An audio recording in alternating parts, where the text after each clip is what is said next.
and welcome to the September 24th, 2025 meeting of the Falmouth Conservation Commission. This meeting is being held virtually via the Zoom video conference and is also being broadcast by FCTV on cable channel 9.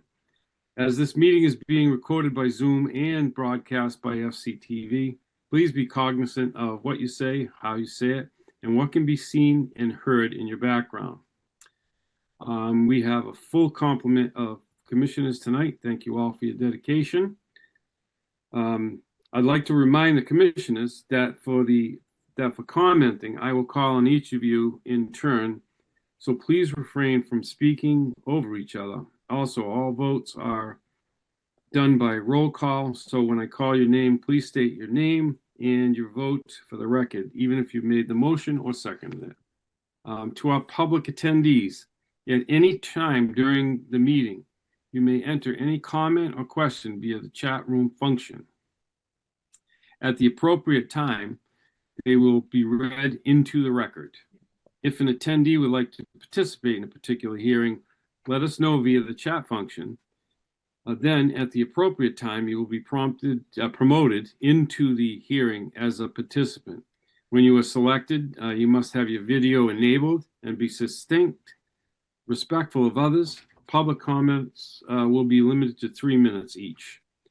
Regarding RDAs, under a request for determination of applicability, the applicant is asking the Commission to determine if the provisions of the Massachusetts Wetland Protection Act and/or the Falmouth Wetland Bylaws apply to their proposed project. A negative determination is the provision provision of the act and/or the bylaw do not apply. Therefore, the project may proceed as proposed. A positive determination means the provisions of the act and/or the bylaw do in fact apply and/or may require some conditions. Therefore, the project would require a notice of intent application. So as an applicant, you want to hear a negative determination. For the benefit of anyone waiting for a particular hearing tonight, and so that you are not waiting unnecessarily, the following hearings are expected to be continued. We have, I think we only had 2, wasn't it, Jen? Well, we had 2, and then all the enforcement matters will be continued. The only notice being continued is 110 Scranton, Mr. Chairman. Okay, thank you, Jen. And then all of the enforcement matters are being continued. Okay, so if any of those enforcement matters, and those are 15 Moses Road, North Falmouth, 5 Fay Road, Falmouth, 436 Acapesket Road. No, Mr. Chairman, those are RDAs. RDAs, sorry. It's okay. The continued enforcement matters will be 32 Squibnocket Drive, 15 Moses Road in North Falmouth, 42 Squibnocket Drive, and 33 Oyster Shell. Thank you. Not a problem. So if you're here for those, they're being continued to another time. All right. So the first item on the agenda this evening is other business and 168 Shore Street. Discuss and vote Conservation Commission support for conservation restriction. Jen. Yes, Mr. Chairman, I am promoting Kat Grafaldi up from the compact to give a brief presentation to the board on this subject. She'll be joining us now. Here we go. Good evening, Commission members. I just want to thank you very much for taking the time to consider supporting this conservation restriction. So for the last 3 to 4 years, the 300 Committee has been working with Martha Adams to place a conservation restriction on her beautiful property down on Shore Street. And it took a very long time, more time than I would have ever thought, for the state to approve this conservation restriction, but here we are. And so I am currently seeking your support of this conservation restriction so that I can then go to the select board and ask for their approval. Few highlights of the property itself. We are putting 2.9 acres under protection permanently. It consists of some prime forest land. It's part of the Falmouth Village Historic District. There is also a portion of it that falls within the 100-year special flood hazard area. Protecting this property not only protects the resources on the land, but it does protect some community character as well. And so we're thrilled and honored that Miss Adams wanted to pursue this with the 300 committee, and we're excited to protecting this parcel forever.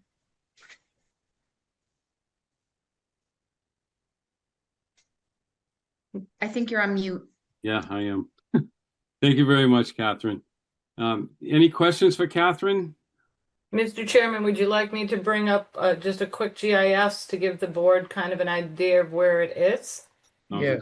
Or Kat, do you have a GIS rendition? I have it up right now. I can. Hang on. That I'm would going be to great. share my. Where did my share screen thing go? Oh, there I go. Share.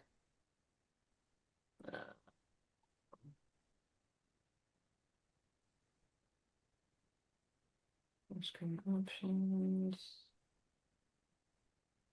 Can everybody see that? Not yet. No. There we go. Yes. There we go. Got it now. Is it Cat 168 Shore Street, correct? That's correct. And then it also includes the parcel next door, the 0.49 acre parcel, also belongs to Miss Adams, and we're putting conservation restriction on that area as well. Excellent. Perfect. Okay. All right. Everybody good with that? Questions or comments? And then, yes, Steve. I think it's a beautiful parcel, and I support it. It's just to maintain a little bit of open space in what is probably our densest residential area. That's correct. And the homes that are on the property will be maintained by the family as separate. Yes, as part of the conservation restriction, we create an envelope around the building that allows the family to maintain whatever they need to do. Utilities included, also the driveway area, but the rest of the property itself has restrictions where there won't be clear cutting, there will be the, maintaining of native vegetation and things like that. I'm quite sure you'll take care of all that. I was just curious because it's, sort of not in the conservation normal venues. But thank you very much, and I intend to support this. Thank you. I think we're going to see a lot more of these private conservation restrictions in denser areas, but Miss Adams has been a pleasure to work with, so it's great. All right. I'll make a motion to approve the conservation restriction on this No. property. No, Courtney, you're approving a letter of support to the I'm select board approved. Yeah, for. I knew I said that. A letter of support for the conservation restriction Fiscal seconds. recommendation. Okay, we have a motion and a second to support the letter to the selectmen. And I'm going to go ahead and call a roll. Courtney, Bird eye. Steve, Pat and I. Ron, Driscoll, aye. Ronnie, Bowman, aye. Dave, Kent, aye. Bill, Duffy, aye. and Robbins is an aye. So that is unanimous. Thank you very much. I really appreciate your time. Have a good night. Thank you, Catherine. Yeah, you too. Thank you, Kat. Have a good one. All right. Next up is the vote minutes, September 10th, 2025. Mr. Chairman, I reviewed the minutes, including comments about me not being able to vote on several items, and would move approval. Bird second. So we have a motion and a second to accept the minutes of September 10th, 2025. Any other comments or questions? Hearing none, I'll call a roll. Courtney, Bird eye. Steve, Pat and I. Ron, Driscoll, aye. Ronnie, Bowman, aye. Dave, Kent, aye. Bill, Duffy, aye. Robbins is an aye. Okay, September 17th, 2025. Mr. Chairman, I had my meetings wrong, but I did review this and I would move approval. Bird second. So we have a motion and a second to approve the September 17th meeting minutes. Any other comments or questions? Hearing none, I'll call a roll. Courtney, Bird eye. Steve, Pat and I. Ron, Driscoll, aye. Ronnie, Bowman, I. Dave, Kent, I. Bill, Duffy, aye. and Robbins is an aye. Thank you. Unanimous on the September 17th minutes. Okay, request for continuance under an enforcement order. Joseph Mirasola, trustee, Joseph G. Mirasola Revocable Trust, 2018, 15 Moses Road, Falmouth, Mass. Unpermitted enclosure of a rinse station in a velocity zone. Jen. Yes, Mr. Chairman, the property owner is requesting a continuance till October 8th. Bird so move. Driscoll, second. Any other comments or questions from commissioners? Yes. Yes, go ahead, Dave. Jen, can you just describe what's going on? This has been in front of us for a long time. It's So- Rosh Hashanah. Something as simple as that. Okay. Thank you. No problem. All right, and nothing else? I'm going to call a roll. Courtney, Bird eye. Steve, Pat and I. Ron, Driscoll, aye. Ronnie, Bowman, I. Dave, Kent, I. Bill, Duffy, aye. and Robbins is an aye. Okay, so we're unanimous. Then that's continued to October 8th. All right, request for determination of applicability. Ben Carson, W.S. Schultz Company, 5 Fay Road, Falmouth, for permission to conduct repairs on an existing pier. Jen, I'm sorry, Alyssa. Staff recommends a -2 under the state and bylaw. Resource area boundaries are not confirmed. Bird so move. Driscoll, second. Okay, we have a motion and a second. Any other comments or questions on this RDA? Okay, hearing none. I don't see anything in the chat, right, Jen? You're not seeing anything there? Nothing in the chat, Mr. Chairman. Thank you. Okay, I'll call the roll. Court, Bird eye. Steve, Pat and I. Ron, Driscoll, aye. Ronnie, Bowman, I. Dave, Kent, I. Bill, Duffy, aye. and Robbins is an aye. It's unanimous to accept staff's recommendation. All right, next is Peter J. and Jennifer Huron, 436 Acapasket Road, Falmouth, Mass. For permission to construct public access steps onto an existing pier. Alyssa. Staff recommends a -2 under the state and bylaw. Resource area boundaries are not confirmed. Bird so move. Driscoll, second. Okay, we have a motion and a second. Any comments or questions from the commission? Nope. Jen, nothing in chat? Nope, we're all set. All right, so I'm going to call a roll. Courtney, Bird eye. Steve, Pat and I. Ron, Driscoll, aye. Ronnie, Bowman, I. Dave, Kent, I. Bill, Duffy, aye. and Robbins is an aye, so it's unanimous to accept staff's recommendation. All right, next up. Sorry for the dog in the background.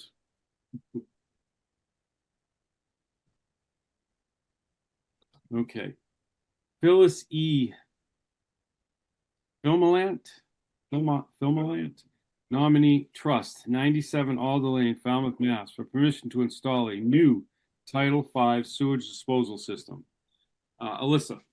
Staff recommends a -2 under the state and bylaw. Resource area boundaries are not confirmed, and this project solely takes place in an AE flood zone. Bird so move. Driscoll, second. Okay, so we have a motion and a second to accept staff's recommendations. Any other comments or questions from the commission? Courtney? Yes, Mr. Chair. Is this in a zone that's ultimately going to require upgrading to a D-Night system? I don't know exactly where all those zones are. I don't know if we have a fully updated map of that, but looking at this, they are proposing a location for a future tank if they need it. Okay, excellent. Thank you. You're welcome. All right, any other questions or comments? Nothing in chat. I don't see anything in chat, so. Nope. All right, thanks, Jen. All right, so I'm going to call a roll. Courtney, Bird eye. Steve, Pat and I. Ron, Driscoll, aye. Ronnie, Bowman, aye. Dave, Bent, aye. Bill, Duffy, aye. and Robbins is an aye. Unanimous to accept staff's recommendation. All right. Okay, what do we got next? Oh, continued request for determination of applicability. Elliot Polbaum, 354 West Falmouth Highway, West Falmouth, Mass. For permission to vista prune according to FWR 10.18 10B. Alyssa. Staff recommends a +3 under the state and a +4 under the bylaw. Resource area boundaries are not confirmed, and I can elaborate. Bird, so move. No, please do, Alyssa. Yeah, so this initial request was for a vista prune. The two reasons staff cannot support the project is the vista cutting would take place on state property on the bike path, so the town cannot support cutting for a personal property on state property. Also, even if we could, we find that a view already exists. We did mention this to the homeowner. We didn't hear back if he would be able to attend and if he wanted to make an argument to the board. I don't see him in the audience as an attendee, but if anyone is here representing the project, if you could raise your hand, we will promote you. I don't think there's anyone here. Procedurally, do we need a positive motion and a negative vote, or can we just approve a positive? You I can think- approve the positive. Staff's recommendation, right? So Yeah. All right, so my motion is to approve staff's recommendation. Driscoll, second. thank you. Got a motion and a second. Any other comments or questions from the commissioners? Seeing none, Jen, there is nothing in chat. I don't see anything. Nothing in the chat. Okay, so I'm going to go ahead and call a roll. Courtney, Bird, aye. Steve, Pat and I. Ron, Driscoll, aye. Ronnie, Bowman, aye. Dave, Bent, aye. Bill, Duffy, aye. and Robbins is an aye. All right, so it's unanimous to accept staff's recommendation about positive. All right, request for a hearing under a notice of intent. All hearings of the Falmouth Conservation Commission are held simultaneously under the authorities of the Massachusetts Wetlands Protection Act and the Falmouth Wetlands Bylaw. Although a single decision of the commission is issued, it represents a separate decision under each authority. And first up is Brian McLaughlin, Falmouth Pier 37 Inc., 110 Scranton Avenue, Falmouth, Mass. For permission to replace and relocate the bulkhead, remove a portion of filled tidal lands, and expand the existing dock system. Jen. Yes, Mr. Chairman, the applicant is requesting a continuance until November 12th. Bird, so move. Driscoll, second. Okay, so we have a motion and a second. Any other comments or questions from the commission? Anything in chat, Jen? Nothing? Nothing Jen, in the chat. what are they waiting on? So a couple of different things. They are revising some construction methodology for you, as well as dewatering methodology for Okay. the board. They also do need to consult with the state because DEP technical comments stated they may need to go through the MEPA process, which is the Massachusetts Environmental Policy Act process, which it can take some time. So they wanted to double check with the state, see where they stand with MEPA, and then revise their, like I said, both their construction methodology and dewatering methodology. Just getting all the ducks in a row. Okay. Thank Yeah, you. they also need comments from the harbor master, which we're waiting on as well. Thank you. All right, thanks, Ronnie. Anything else from the commission? Anything in chat, Jen? No? Nope. Okay, I'm gonna call the roll. Courtney, Bird, aye. Steve, Pat and I. Ron, Driscoll, aye. Ronnie, Bowman, aye. Dave, Bent, aye. Bill, Duffy, aye. and Robbins is an aye. So it's unanimous to continue until November 12th. Next up is Rudolph A. Vandershoot, 545 Courier Road, Falmouth, Mass. For permission to conduct tree removal and minor grading, install a rain garden, and construct a raised terrace. Jen.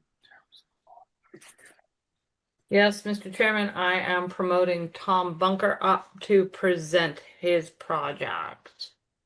All right. Good evening, Tom.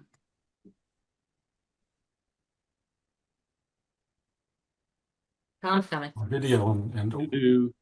okay, here I come. There you go. Wow, There it is. that's Hey, not good. Tom.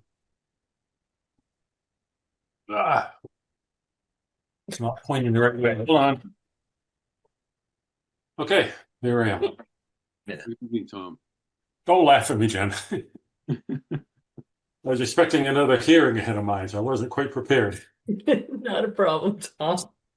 Okay, for the record, my name is Tom Bunker with BSS Design. I'm a land surveyor. We prepared this plan for Rudy Vandershoot on Courier Road. And without further ado, I will share my screen if I may and dive into it. Oops. And said I haven't.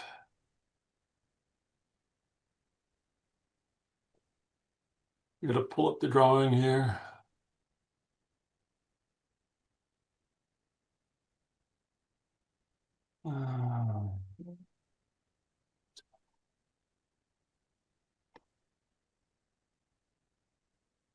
There we go. So this project is in.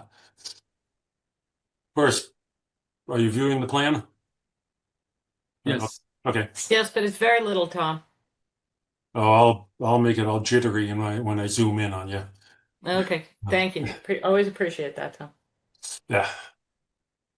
Yeah, this is hold on.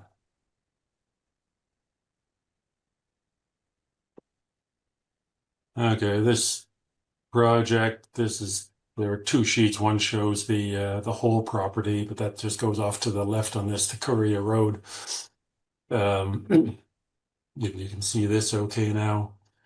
The house is down fairly near to the pond, but within the A, so the Zone A of land underwater body within NHESP habitat, so it has 100-foot Zone A from the edge of the pond, which is right to this line right here, cutting through the house. So everything we're talking about is in the Zone A. And then the priority habitat is this line, also through the house, but a little further landward. Here, and we filed for review with the natural heritage people, and of course have not heard back. So I'll start right off saying I will need a continuance for at least that one reason. So I'll get to that. I have the staff report, but I'll go through the project first. So we're on the shore, the west shore of Ashumet Pond in this location. If you've been down there, this whole area is probably heavily trafficked. There's no understory. There's a cluster of pitch pine trees in this location right here. 6 of them proposed to be taken down.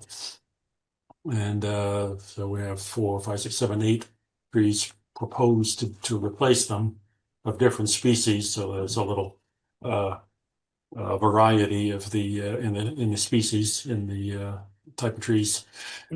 But this backyard slopes gently toward the pond, and this set of stairs, timber stairs going down, is at the low point of the yard. And so heavy rains, like what we had today, and maybe we'll get tomorrow. Of course, I didn't go out to check, but water has been flowing down these stairs for a long time. You could see on both sides, particularly on the south side of the stairs, there's a lot of erosion going on.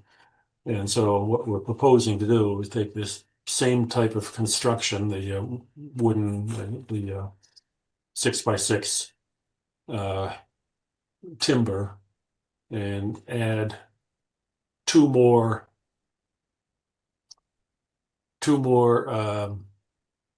risers. So we're going to raise the top of the steps by they're 5.5 inches, so it's like raising it 11 inches at this point, and then filling partly so it'll continue to slope toward the pond, but then down to a low point here, and then back up again to the steps. So the water will actually shed sort of in both directions. This is a sandy area which will absorb the water well if for whatever goes into here. And then this is well, it's fairly level, but we're proposing as a water garden, a catchment area for the water. They have all of the downspouts from the roof piped over to here, and these have the pop-up emitters, so the water will go in. These things will be closed. No, sorry, they're not. They're just regular grates, but the water will allow. The grates will allow the water to surface. It will go underground, then surface within this low area here. And then there's a downspout here running through a pipe, and downspout at the corner of the front corner of the garage and the back corner of the garage, all to connect and flowing down into there. That's one part of the project, and putting in loam, a layer of loam which will be softer and support vegetation better than what's there now. So and this will be dug out to below the elevation 53, and then fill back up with 6 inches minimum of loam to support the proposed shrubs in there and trees. And then if you went around the back of the house right here, there's a door from the back of the garage, and the concrete stoop is at an angle from the erosion that's been happening over there. The downspout just drains onto the ground right here. Steps coming down from there, and a rinse station all on a slope. So we're proposing here is more of the a block wall, modular concrete block wall here to bring it up to elevation 68, so it'll be just below the threshold, and one step down from the threshold from this door, and can level up the rinse station area, and then the rinse station is also connected into that pipe, and some stepping stones across there, and this is to be just a grassed area. Stepping stones across the grassed area and a couple of steps down to grade, and then to there. So the mitigation planting 4 to 1, comes out to what we've got going on in here, 320 square feet or so. In this, what we're putting in is the rain garden, and so I read the staff report. Couple notable points. Well, one, obviously, there's a dock out there, and my guy, when he was staking it, I guess we hadn't been out there, we hadn't surveyed this during the summer when the dock was likely to be out. And my guy was out there staking it, and he didn't come back and say, "Hey, there's a dock out there." So we missed that point. We realized that does have to be licensed properly here, and the kayak rack, all these things appear during the summer, and we'll either add some mitigation for that, or probably add mitigation for it, because it's probably a seasonal, but we'll talk with Mr. Vandershoot and staff. And then the other questions or suggestions, or there were several to not remove. I think he said it'd be okay to take out the 3 trees that are closest to the deck. Have to read that. So I'll have to talk with Rudy and see what he would want to do about all of this, and then putting in different Do I even have a list of shrubs now? A list of more facultative wetland shrubs to go in here that could handle some moisture. Wouldn't have helped this summer, but it would help today. So we can change the composition of the proposed plants to make them a little more plants that like their toes in the water. So I'm aware of the staff comments. Fallon, if I just asked if I just want to continue it anyway without coming here, because I know I have to continue it, but I'd open it up and take, if it's just the staff comments and no other comments, then that's fine, and then I'll just get a continuance, or we'll see if there are any other comments on this project. So I'll take this down and we'll talk. All right, Tom, thank you very much. Jen. Yes, Tom. So yes, please inform the property owner that the dock does need to be removed and the kayak rack either relocated or mitigated for. Yeah, I sent him the report. Yeah. Tom, why are you proposing a rain garden and not dry wells? It was a way to, add, I mean, it was a way to, water the mitigation, I suppose, make a more natural area than just dry wells. But I mean, I could put in just dry wells, I suppose, and it's just what we came up with. Yeah, I'm having Part of it is some. make a low area to, to catch the surface runoff, or make a low area anyway for just the surface runoff, so it doesn't get down to that area, like the sandy area on the other side, but not intending for it to be sandy. Okay, so I mean, you could put dry wells in there and then just have regular mitigation also. yeah, I mean, the issue I'm having with this is exactly what you said, is that, when you usually see these types of rain gardens, they have more of the herbaceous kind of forbs and sedges and rushes and that kind of, those little wetland kind of plants that populate rain gardens.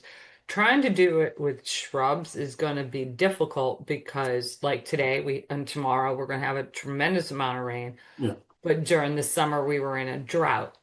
So trying to find the perfect, composition of plants to populate this is going to be tough, and it may fail. I mean, they may, you may have to go through a couple of different plant palettes to find the right one that's going to survive. So if it's just the surface water, that's one thing.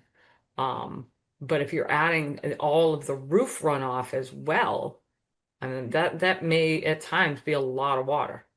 So I didn't know if you had discussions about maybe connecting at least the roof runoff to dry wells. And then the surface runoff, kind of pitch it like you have. Well, you'll have to change the grades a little bit anyway to save some of the trees, but maybe the surface runoff over there, and I wouldn't be as concerned. I don't know. There's something to think about, and we can discuss it when you continue it, Tom. Right. Okay. Yeah, I'll have some discussions with him and with you guys. Yeah. Something out.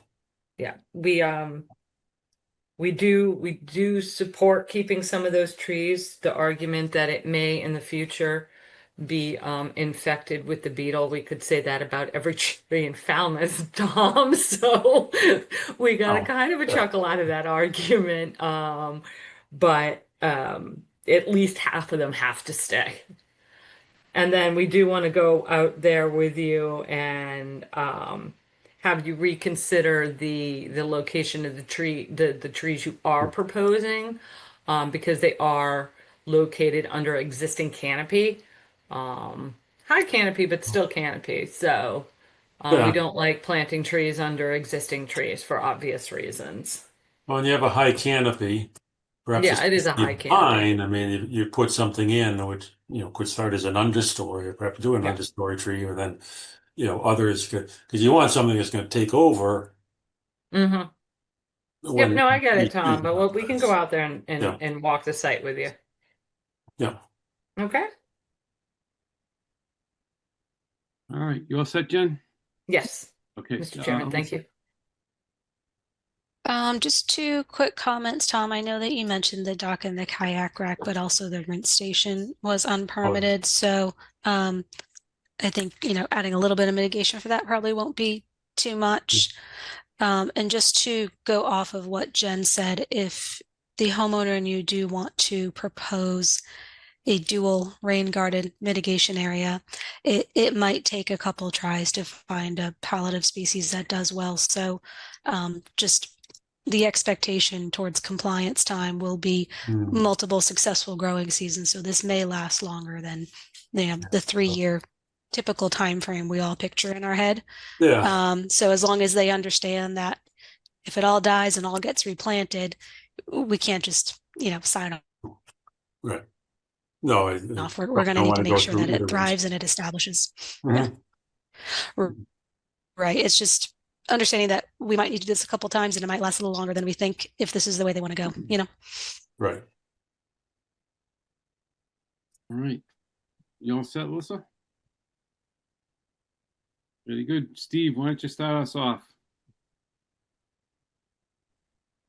Okay, Mr. Chairman, it seems like there's a considerable amount of work to be done with the staff, and I think we should wait until, it's my only opinion, until we have a little closer to a complete project here. All right. Thank you, Steve. Ron? Tom, if there's the question seems to be too much water going into the rain garden. Any way to put a governor or some sort of limit on the roof drains, or put another holding tank in there so that only so much water can go in, and maybe you can control it a little better? So you'd have the ground runoff, and then you'd have. Well, there is, yeah. I mean, you can put water into a depression like that, and then have like a raised inlet, so the water can go into the depression. And then when it gets up to a certain level, it will flow into a dry well, kind of thing. Right. So it would allow maybe an inch or a couple inches of water in there, and then the rest would go into a dry well. That would, give it some. So when lighter rains, then you would get water in there that would just, keep it moist. But the larger rains, it wouldn't drown them. Okay. All right, Tom. Thank you. That's all set, Mr. Chairman. Thanks, Ron. Ronnie? Thanks, Tom. I think it's a good starting point. I was there today. The topography there is, I was there during the torrential rain. There was a small pond in that backyard, and the water was running towards the pond. I think some dry wells are going to be needed for that volume of water, and I don't have a problem taking the trees down myself. I think they're too close to the house for me as a liability clause for that. But I think you're at a good starting point for that. Mhm. That's what I get. Thanks, Ronnie. Dave? I just have one question. I was there before the really hard rain today, but one of the owners was there, and she said that water tends to rush down the southern edge of the around, really rushes in there. And I was just wondering, the loam you're going to put down, won't that be eroded away by the rush of the water coming in? Well, at one time, Rudy had said that there was a lot of water. He thought it was coming from the neighbor, but then he thinks it's coming from, a lot of it would be coming from perhaps that downspout at the front corner of the garage. And so that's going into the piping. So that will take care of a lot of what will be running down. But of course, the whole driveway does go down that way. If this doesn't quite work, we have the grading that will go as we have it now. It will focus any surface water down toward the sandy area with the fire pit. So you think? So you think in the future more water will go down in that direction? I think in the future, of course, there'll be less water coming down there because the two downspouts are the roof are going into the pipes. Right. That's a big part of it. And then some of it with the new grading, some of it will go down toward that Santa Yeah, Fe. yeah, I hear you because the property owner did mention about water coming from the neighbors. She's probably wrong. It's probably mainly is that roof water. Yeah.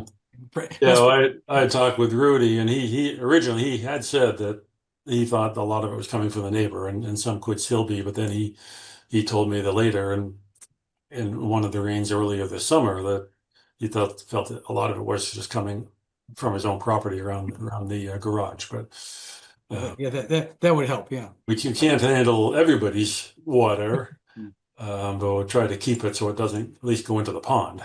Yeah. Thanks. Okay. Thank you, Dave. Bill. No questions, Mr. Chairman. Okay, Bill, thank you. I don't have anything. So we're looking for probably a continuance on this. Yeah. Yeah, can I chime in? Oh, yeah. Oh, I'm sorry, Coach. That's all right. So I'm going to be a little contrary for a change. I actually kind of like the idea of the rain garden. I've always had problems with dry wells. I think they're great in theory. The problem with the dry wells is that all of the stuff that ends up in the gutters eventually ends up in the dry wall and it fails. And then it's defeated the whole purpose of it. Whereas in essentially what you're doing is by conducting the water into this rain garden, you're going to daylight, so to speak. So I think that assuming you can, but I realize there's some real challenge in making sure the vegetation can survive these conditions. That's the challenge. I mean, what you're almost creating there potentially is a vernal pool. And so you need, if you're going to do that, you've got to have soils and vegetation that will create that condition. And so that gets a little outside my above my pay grade, so to speak, in terms of what can be done.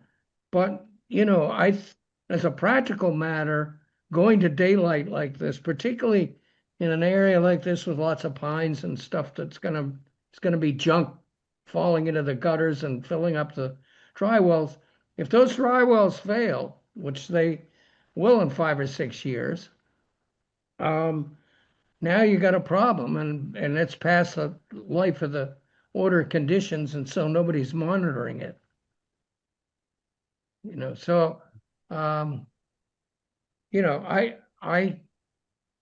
think you're onto a creative solution. The question is, can you make it work? Right. All right, you're not getting all the primary runoff there, because my understanding what you're trying to do is where the stairs are, which is where it wants to collect. You're building it up and creating a sort of pre-puddle before it overflows into the rain garden and into that other side. So interesting challenge. I like the out of the box thinking. Yeah, we tried. Question. All right, cool. Thank you. Did I miss anybody else? Good. So you'd be looking for a continuance on this. What's the calendar look like, Jen? Tom, soonest I can get you on is October 15th.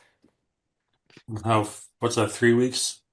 Yeah, we don't meet next week, and then the 8th is pretty booked, so it'd be the 15th. That's what I was going to suggest, maybe 3 weeks. Okay. And Tom, we can have a discussion and kind of brainstorm kind of like Ron's idea.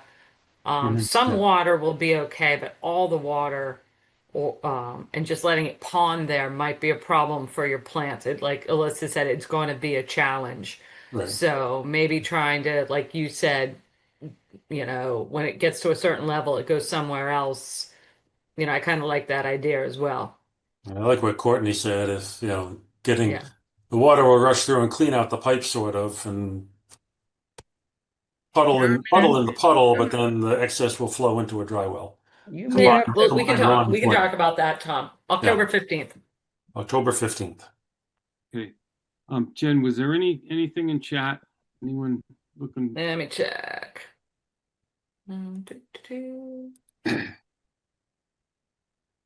Where's my chat?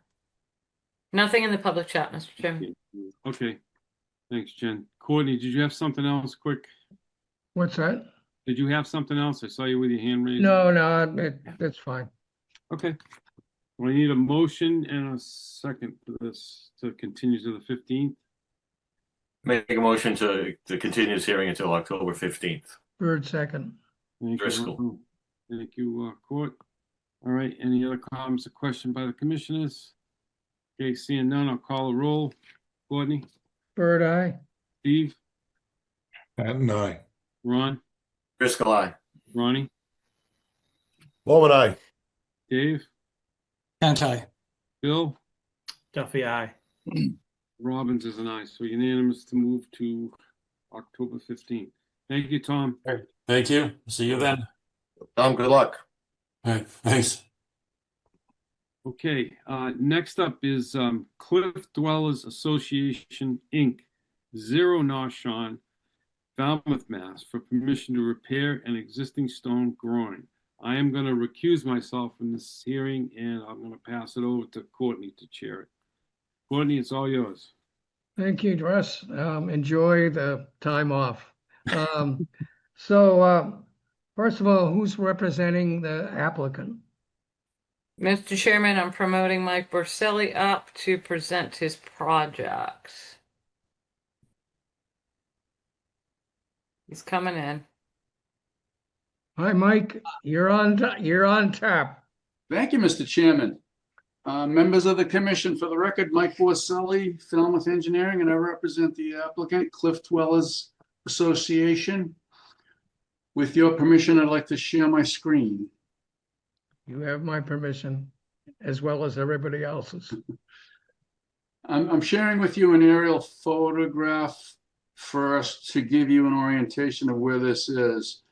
The stone groin in question is being circled by the hand from my mouse. And we were lucky in that we got a photo at low tide. You can see the staining on the rocks. You can see that the end of the seaward end of the groin is broader because it slopes and it's deeper. And you can see, even on this photo, you can see some of the dislodged rocks. There's one bright colored rock at the end. That rock actually came out of a hole in here, and it probably measures 3 or 4 foot in diameter, and it got tossed up on top of the groin. And there's some other rocks that got dislodged out. This is common and typical. These groins were built like in the late 50s, early 60s. This is the association development, and this is their beach. All along the western shore of the eastern shore of Buzzards Bay, in this area, you see these groins. Some of them have unraveled, some of them are still okay. The cliff dwellers are trying to get ahead of it and fix it and be proactive before it gets too much in a state of disrepair. There's more to the north. For reference, Old Silver Beach is up here. So we've met with your staff on site on a couple of occasions with some of the members of a subcommittee from the association. We got input from Jen and Alyssa. We walked the site. We talked about some of the challenges and things to doing the project. We met with a marine contractor, and we think we have a good plan. So with that, I'm going to share my plan. So if you look at the plan, the stone groin that you saw in the photo is here. The wetland resources of note include, of course, land under the ocean, Buzzards Bay. There's a coastal beach. There's a coastal dune along the upper edge of the beach. And then there's a brushy buffer to the dune before you encounter the road known as Noshawn Circle, which connects to some of the houses. There's an existing path that the residents use for foot traffic to the beach. When we met on site, the first thing that we talked about was construction access. How do we get here to do the work? So in order to get here to do the work, you need actually three types of equipment that would need to make way out onto the beach. You need an excavator that is equipped with what's called a thumb, which can grip boulders and move them, set them, shift them around. You need some sort of rubber tired with low pressure PSI rubber tired machine that can cross the beach and deliver some supplemental rocks and other stone, bedding stone, which is used to help chink the voids in the groin. So we talked about the best access. We staked that access. We met with your staff, and I'm showing on here with a double dashed line, a 10-foot wide construction access that meanders through the vegetated buffer from the pavement on Norshon Circle. And it meanders through, there's an opening here, if you've been on the site already, that's sand, and the association has historically kept kayaks there. And then there's a path. So based on where the existing, there's a lot of gnarly, like wind-driven trees in and around here, but we found a spot where we can avoid them and just go through what's predominantly invasive vegetation, break through this opening, and then cross a small section of dune, and then across, and the dune is a relatively low profile dune, by the way, and then you're on a sandy, cobbly, gravelly beach to here. That seemed to be a viable location by your staff, and the association members were happy with that. More on how we'll restore that in a couple minutes. But so that's how we will get access here. There's this typical cross section. I wanted to make it clear that this is a repair of only the upper third at most. We're not going to do any disturbance to the side stone. We're not going to do anything that digs into the tidal zone below the substrate. We don't want to compromise that at all. This all appears to be repairs that would be on the upper third of the groin. So we're showing how this is generally a cross section of what it looks like and how it'll be repaired, which involves removal of stones, installation of some bedding stone and some stones that will fill the voids, commonly called chink stoning, and then resetting of the stones that have been dislodged. Some of the stones that were dislodged are smaller. We will probably bring some more larger stones that won't get tossed around as much in big storms. Believe it or not, 2 to 3 ton stones can get moved around in the storms. That's why we're using heavy stone and then a even heavier capstone. We met with a marine contractor who does this work. We initially thought about using a barge, which was just not an option. If you're at all familiar with Buzzards Bay, the winds and waves and the ability to get the barge in a place that could be a viable, stable work platform really isn't practical. So the methodology includes disassembling the upper portion of the groin in sections. The excavator actually will crawl onto the groin. There'll be no equipment in the tidal zone in the water whatsoever. It'll actually crawl onto the stone groin. It'll remove stones on the upper third to either reset or replace.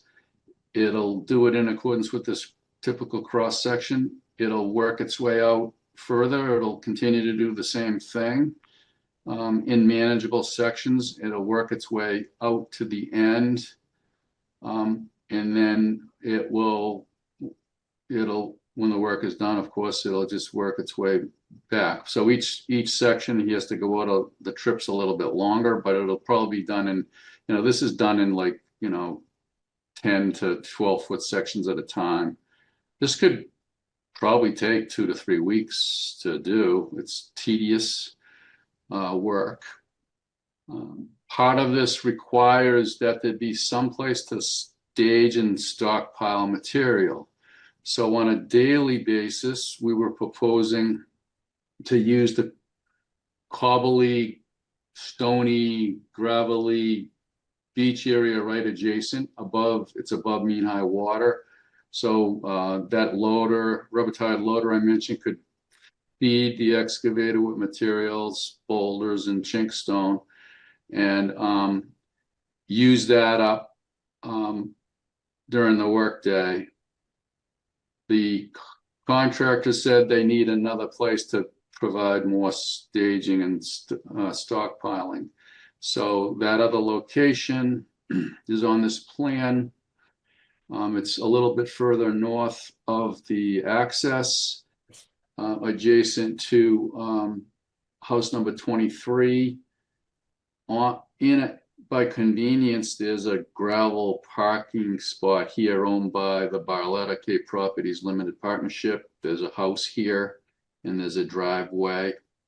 And the association owns the roadway here that is sort of a hybrid cul-de-sac. It's a wide paved area. So we've shown a dashed line around and labeled it as material stockpile area. We submitted with the application, a letter from the property owners here at 161 that indicate that they welcome this to be used. They want this stone growing to be repaired, and they're happy to help by providing this stockpile area.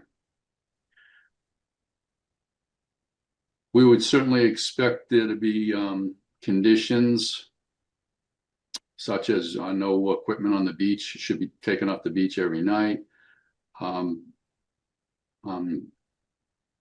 No petroleum products or anything stored anywhere nearby in the wetland resource areas. There was a letter from Division of Marine Fisheries that suggests some possible time of year constraints on when the work's done. I want to remind you that I'm not sure how applicable that is if the work is done entirely on top of the groin and there's no work proposed below basically the tide line on the side of in the intertidal zone, I guess is a better way to say it. Certainly not below the substrate. No digging, no of anything in the tidal zone. So it's a dry feet project. So I'm not sure if time of year constraints are necessary. Of course, the association doesn't want to do it in the summer for obvious reasons.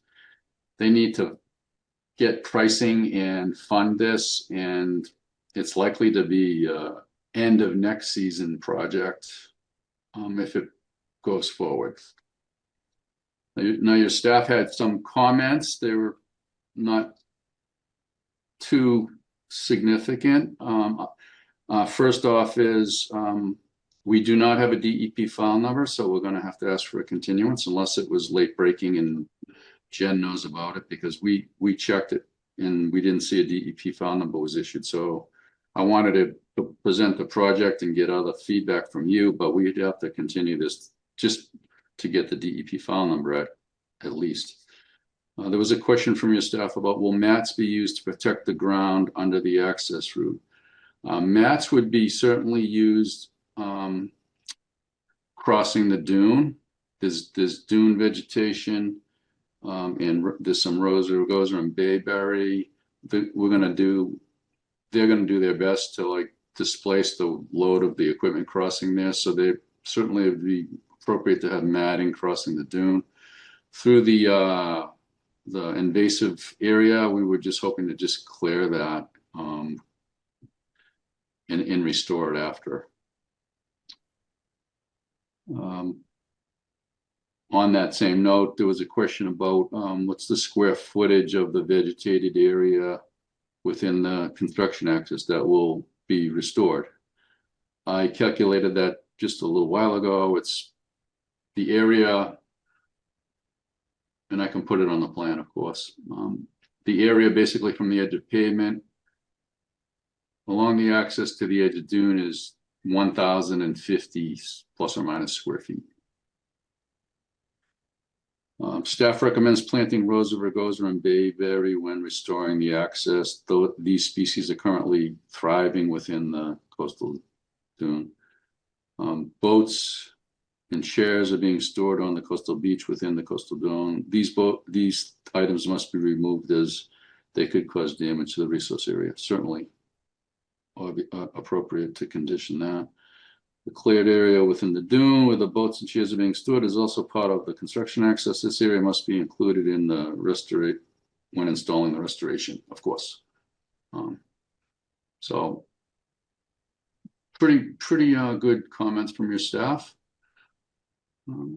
We're hopeful that you can see to it to issuing us a favorable order of conditions. I will stop sharing and take questions. Okay, Jen, you have any? Yes, Mike, I just checked. No DEP number, sorry. Yeah, it's okay. Yeah. Yeah, if you can get us those calculations, that'd be great. And that way we can just give you a plant count, make it real easy for the association.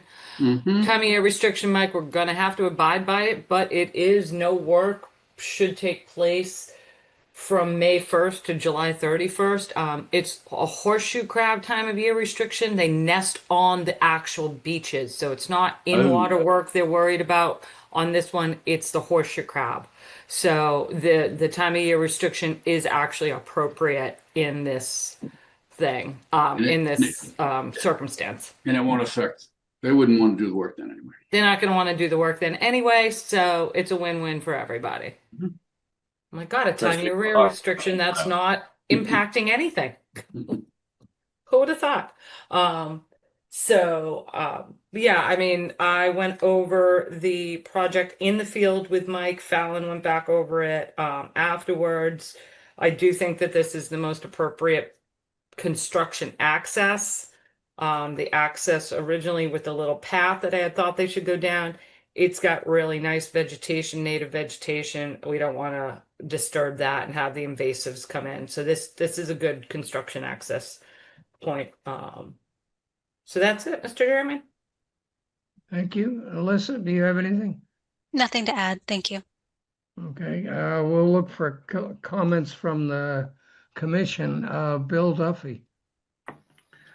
Thank you, Mr. Chairman. I don't have anything. It seems pretty straightforward and got nothing here. Thanks. It is straightforward, but it's literally heavy lifting. Oh yeah. David Kent. One question, a couple questions. On your cross-section diagram here with the 4 to 5 ton capstone, there's a layer underneath. Is that going to be touched at all? That layer underneath is a proposed layer of bedding stone. What they want, what that represents is a layer of broken stone having an approximate diameter of 3 to 6 inches. They want to put a layer of that in before the big stones so that they can embed the big stones in it and push them in and twist them around and try to get the joints tight between each of the stones. So it's not there now. It's not there now. There might be some, but there needs to be supplemented. Okay. And just one last question. We've seen a couple of projects lately where they've designed a silt apron around the construction area to protect. I don't know if you don't have one. I guess I'm not sure why some projects do and some projects don't. Dave, that's to reduce the turbidity around the project. If Mike's not working in the water, if this is like a dry project, he shouldn't need the turbidity. Are you talking about the turbidity curtain we see sometimes around them? Yeah, Mike did say dry feet at one point, so I suspected that was it. Yeah. Yeah. Yeah, it shouldn't be needed in this case, but when we do a pre-construction with the contractor, we'll go over that. Thank you. Okay, Ronnie Bowman. Mike, looks like you guys got a good plan there. Good luck moving forward. Thank you. Ron Driscoll. Yeah, same thing. I think it's a well thought out plan. You seem to have covered everything, and good luck. Thank you. That's all. Okay, Steve. Yeah, I agree with that consensus. Yeah, the only comment I have is, and I think you alluded to it anyway, Mike, was the using vegetable oil with the contract with your hydraulics. Yeah, I was waiting for that one, Commissioner Byrd. I assumed you'd want that as a condition. Yeah, I mean, it was in there. I heard you mention it. Okay, any other comments? Any comments in the chat room? Nothing in the chat, Mr. Chairman. And Chairman. nobody's got their hand up to speak. Nobody has their hand up to speak. Okay, I think we need what, a continuance? Need a continuance. Mike, if you can get us those figures, and I'm sure you can, this is for a DEP number only. If you get us the square footage, we'll do the plant count for you. I don't think there's really any other changes needed to the plan, so I can continue this until the October 8th, just for the DEP number. Just read it, close it. Okay, I'm assuming you can get me those calculations by that time, Mike, right? Yeah. Okay. We need a motion to that effect. Motion to continue hearing until October 8th at the request of the applicant, Driscoll. Second. Okay, and we have all right, we have a motion and a second to continue this to the 8th of October. Bill Duffy, Duffy, aye. David Kent, Kent, aye. Ronald Bowman, Bowman, aye. and Ronald Driscoll, Driscoll, aye. and Steve Patton, Pat and I. and Bird eye. So the hearing is continued, and at this point, with great reluctance, I'll turn the chair back to Mr. Robbins. Thank you all. Have a good night. Have a good night, Mike. Thanks, Mike. Thanks, Mike. Thank you, Courtney. Thank you, Mike. Good night. All right. Next up is a continued request for a hearing on the notice of intent. Seth Adams, trustee, S Pond Realty Trust, 265 Thomas B. Landers Road, Falmouth, Mass. For after the fact permission to install patio, generator, retaining walls, 2 sheds, and for permission to install associated mitigation plantings. Jen. Yes, Mr. Chairman, Tim Santos has been promoted to present his continued hearing. Hello again, Tim. Good evening. Hey, Tim. How's it going? Good evening. For the record, Tim Santos from Merrill Engineers representing the applicant. With your permission, I will share my screen. Can everybody see that? Yep. Yes. All righty. The project's located at 265 Thomas B. Landers Road. This project was originally before you in July, at which time we requested a continuance so we could address old compliance concerns and staff comments. So since that time, we've met with staff and we've discussed the project. We've proposed a revised plan that has been submitted to you.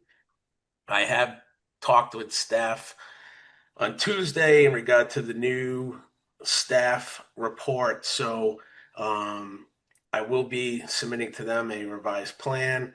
Hopefully we can get the hearing closed tonight with the conditions, their minor comments. I can run through them. One of the comments was they're asking for the location of where the garden will be relocated. I with the applicant, and he's actually just going to get rid of the garden, so the garden's just going to be removed and not relocated. Another comment was in regard to the paths within the wildflower meadow. So we're going to remove the paths altogether. There's also a comment about, and this was an oversight on my part, so I apologize. There's debris located in this northwestern corner. We will note that on the plan and show the area for the debris to be removed and planted with native shrubs. Staff had asked me to look at the area of the old wildflower meadow versus the new one. The old one, I believe I said was 4,026 square feet. So we're going to slightly increase this meadow by 131 square feet. So that's not a problem. And also there's discussion about proposing a split rail fence along the edge of the meadow so that no future cutting could take place within that meadow. I believe that addresses all the staff comments. It was minor comments to the plan. We can get that to staff next week, and hopefully the board can close this hearing tonight and we can put all these old compliance concerns behind us, get the site planted and bring it into compliance. So if the board has any questions or concerns, I'd be more than happy to address them. Thank you, Tim. Jen. Yes, Tim.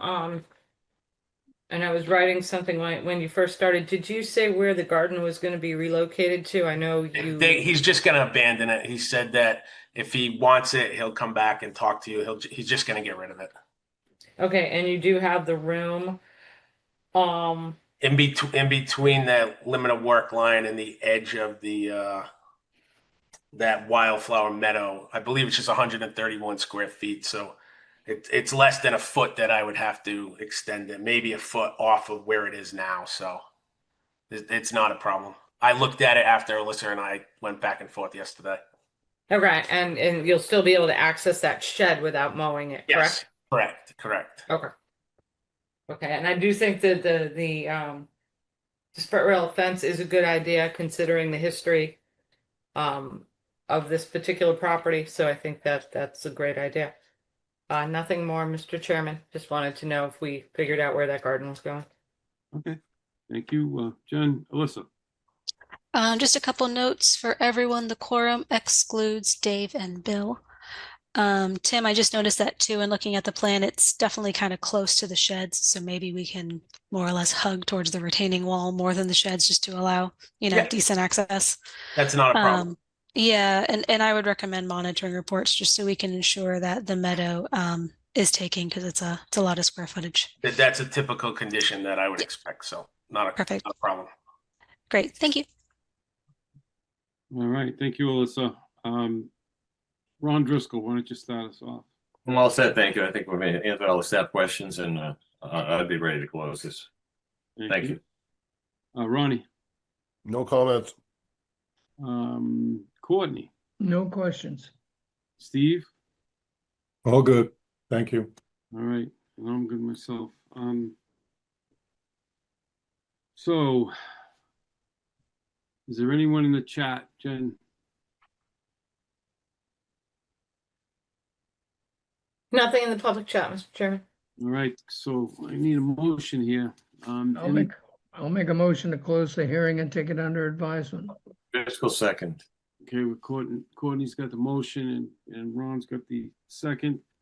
Any other comments or questions from the commissioners? All right, hearing none, there was nothing in chat, so I'm going to go ahead and call the roll. Courtney. Bird eye. Steve. Pat and I. Ron.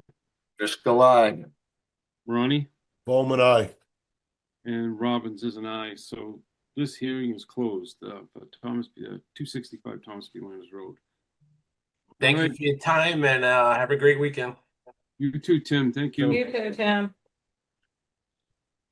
All right. Next up is Susan Garland, 42 Chase Road, Falmouth, Mass, for permission to remove approximately 7,100 square feet of common reed. Phragmites australis. I'm coming to get you, Tyler. Yes, Mr. Chairman, I am promoting Tyler Gendro up to present his continued project. Good evening, Tyler. Good evening. Good evening, commissioners. For the record, Tyler Goudreau, Environmental Landscape Solutions. We came before you 2 weeks ago. I'm going to share my screen to show the site plan. Yeah, so we originally did a filing where we discussed the removal of about 7,800 square feet of Phragmites australis. We're doing some stem injections. We discussed that procedure. While we were filing, we discovered some violations, which we calculated with staff. The last we were here, we had a discussion regarding some plantings that were proposed under some trees in this area. The commission decided against that, so our plan before you is showing the reduction in that area. We also reduced a portion of the existing driveway and relocated some plantings to the lawn area. I spoke with Alyssa regarding some staff comments about just proximity to some structures. We'd be happy to do some minor relocation of this area here, and over here. We've already sort of started that process, but wanted to discuss those changes. And then we also made a determination last time, or discussed, about trying to expedite some of the Phragmites removal. So we'd be happy to kind of discuss that tonight as well. All right. Is that it, Tyler? Yes. Okay. Thank you. Jen. Yes, Mr. Chairman. Thank you for addressing those staff comments, Tyler. We may just need to tweak it, make sure you're 10 feet off of those structures. And when do you want to start your Phragmites work? Yeah, so we were hoping Yesterday?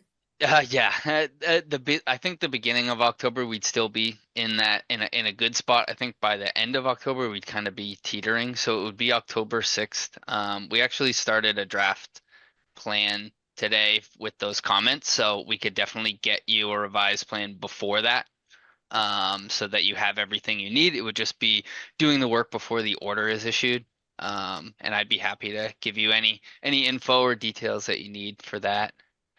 We can work with you on that, Tyler. Awesome. I don't think we need to continue this out any longer, Mr. Chairman. We can work with Tyler on the minor tweaks of the plan and get him going on the Phragmites removal aspect of it. Sounds good to me. Alyssa. My only comment for the group is the quorum is everyone except Ronnie. Thank you. All right. So let's Dave, why don't you start us off? I have no questions. All right. Bill? No questions here, Mr. Chairman. Courtney? You're gonna mostly cut and drip, is that your approach? Yeah, so we'll do stem injections. So it'll be a wetland approved herbicide that'll be applied directly to just the stalks of the Phragmites. So it's not dense enough that you could use a foliar spray? We decided against the foliar spray. It's typically with large, it's actually the client's choice, and also it's a little bit better for the habitat. So it's a little bit more labor intensive, but her original application was to use organic herbicides, if you will, and it really didn't work. So this is our approach, and we'll probably be out there for several days going at it. But we use I would think. we use another product called Tracker that has a small dye in it, so we can see which stalks were hit and which ones weren't. So we kind of double back and forth. But we also use a track in and track out method, so we try to limit as much foot traffic on the marsh as well. Yeah. Well, good luck with it. Thank you. No other questions. Thank you, Steve. Happy to see this come to a conclusion. Thank you. All right, Ron. Hey, just wondering if the dye is CDC approved. Good job, Tyler. Good job. Not a Good luck problem. with it. Thank you. Good luck with it. I know it's been a long time, and it's been a couple of years since it started. So I hope we can get started as soon as possible. That's all. Thank you. Thank you. All right, Jen, anything in chat? Nothing in the public chat, Mr. Chairman. All right, nothing else from the commission. So I'm looking for a motion. Close. Make a motion to Motion. close the hearing and take it under advisement. Patent. Third, second. Right, so we have a motion by Steve and a second by Court. And I'm gonna go ahead and call a roll. Courtney, Bird eye. Steve, Pat and I. Ron, Driscoll, aye. Ronnie, Lonnie Bowman recused himself and he's out of the meeting right now. He's attempting to come back in. okay, thank you. Dave Don't know where he went. Here he comes. Can't I? and Bill, Duffy, aye. Robbins is aye. So that's 6 with 1 extension to close the hearing and take it under advisement. All right, Thank you, Tyler. Have a good one. Thank you. Have a good night, everyone. me too. All right, next is a request to amend an existing order of conditions. Robert and Natalie Gulgen, 133 Fay Road, Falmouth, Mass. For request to amend the order of conditions for Mass DEP number 25-4528 to permit increases in structure and driveway after the fact and install mitigation plantings. Jen. Yes, Mr. Chairman, I have promoted Tom Bunker up to present his project. Hello again, Tom. Hello again. Thank you. Thank you for waiting for me, or vice versa. Yes. Do you have anybody joining you this evening? No, Okay. not that I know of. Okay. This project has been going on a while. I can share my screen and describe what's going on.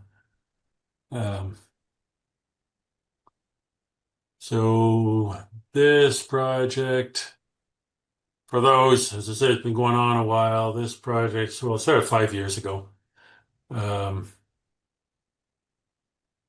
This was a sort of an estate, a main house and a small house, a cottage with a big gravel drive coming in through here. And the fronts on Vineyard Sound, backs up to Fay Road, velocity zone out through here, the coastal bank, riprap coastal bank along here, but well vegetated.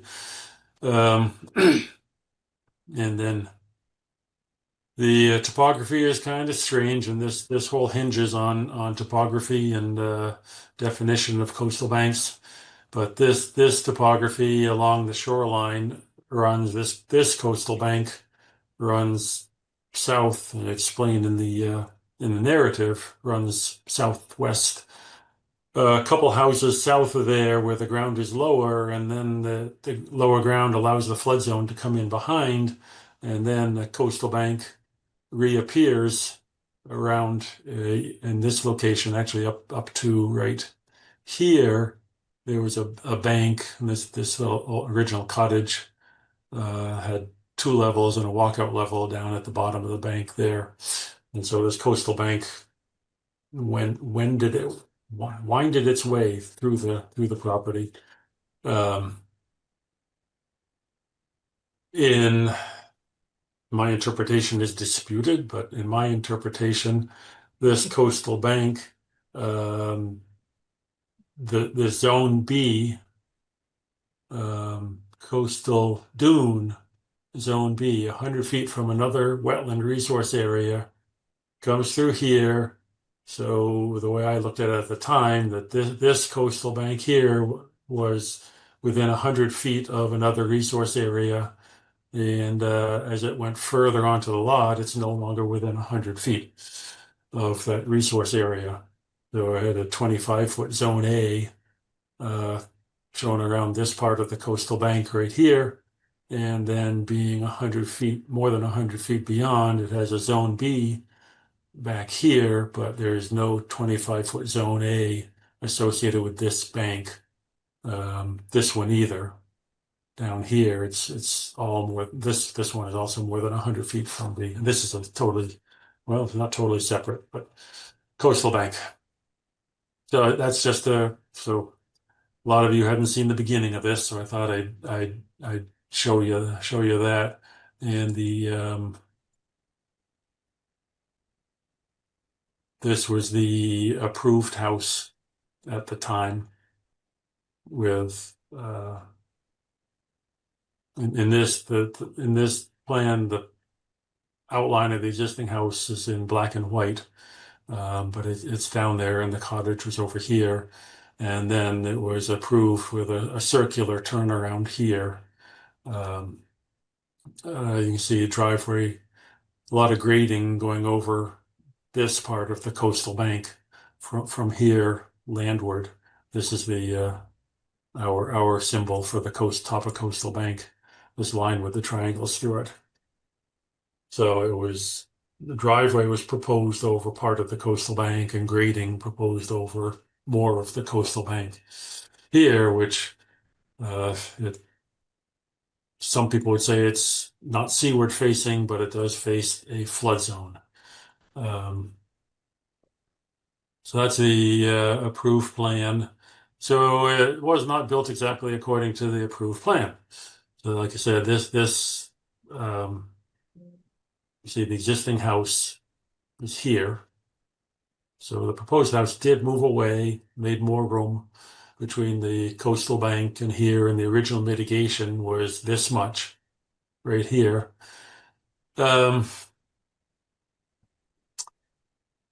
There's a lot of crushed stone added here, and also some other things. I can start at in the staff report. Talks about this was changed here, basement access going down, and these stairs. And I have on this plan, if you looked at it carefully, these purple numbers showing the increase in coverage. This is a small decrease, but otherwise 243 square feet of increase, and these stepping stones on the rinse station increase, and this is an increase down here, some increase with the stepping stones and these stones, but Alyssa or Fallon, no, these were not mitigated for. These stones right here. I missed them. We missed them. And that would be another, I don't know how many square feet of stone there. So there was some extra bluestone put in here, and these stones across here. The grill area and the porch, things were all done properly. This area is the real contentious area where the circular driveway, what was approved, was shown in this heavy line here and out to here. And again, I have the total increase in this area is plus 100 square feet, minus 17, minus 99, plus 595. But this entry is the same. It just moved slightly. The increase here, 621 square feet, mainly due to this rectangular parking area. And then there was gravel. It was not clearly shown on the plan or shown on the plan at all, this area. There's gravel. And this stone that is not built, well, let's say every bit of this driveway that was calculated as driveway is calculated as impervious, because I have driven on, it gets packed down, dense grade underneath it, all of that stuff. This stuff, what I've hatched in blue, is stone. It's stone. It's not lawn, but it's also not driven over. Frankly, with stone on top of it, I think that the underlying soil this area is probably more pervious than grass itself, because it doesn't get compacted the same way that a lawn gets compacted. So in my opinion, this is pervious, as is this. This is part of a driveway. The regulations say that in Zone B, impervious surfaces must be mitigated. And that was the basis for these calculations, where we have the 2020 calculations here, and there was a slight, there was no increase in Zone B. There was a slight decrease in the Zone B in 2020. I tabulate the areas of increase, basically in the courtyard with all those areas, like 1,000 square feet of increase, which I've counted the parts which would be driven upon as impervious. But as we did on a small parking area in Hamlin Ave, I put in this gravel pave, which is a system to make a 100% pervious surface. It's made up, there's well-drained subgrade, there's sandy gravel underneath it, and then there's a gravel pave system with a uniform 3/16 to 3/8 washed stone in it, which is pervious, and water will drain right through. This is in plan view, it's a honeycomb system, so the water is captured and goes down. So this area I've put up here, this blue honeycomb, is the gravel pave system, 880 square feet within this. So taking that out as pervious surface, where'd that go? Right here. And so we have a increase in Zone B of 1 square foot. We show 1,300 and there's previous 783 square feet. So we have calculated, and there is certainly every bit of new coverage in Zone A is mitigated for. So we have this 460 square feet here, and there's 907 square feet here. So we have 1,600 or whatever square feet of mitigation planting. This green line hatching is the additional area that here and here would make up the remaining. This make up what's I hope is deferred or whatever by making part of this surface permeable. As in the one on Hamlin Ave, it was allowed to be put in and then show that there is enough room. And again, here I'm using the Zone A of this bank. One thing Jen said, if we want to have any hope of using this as mitigation, we have to come in through this.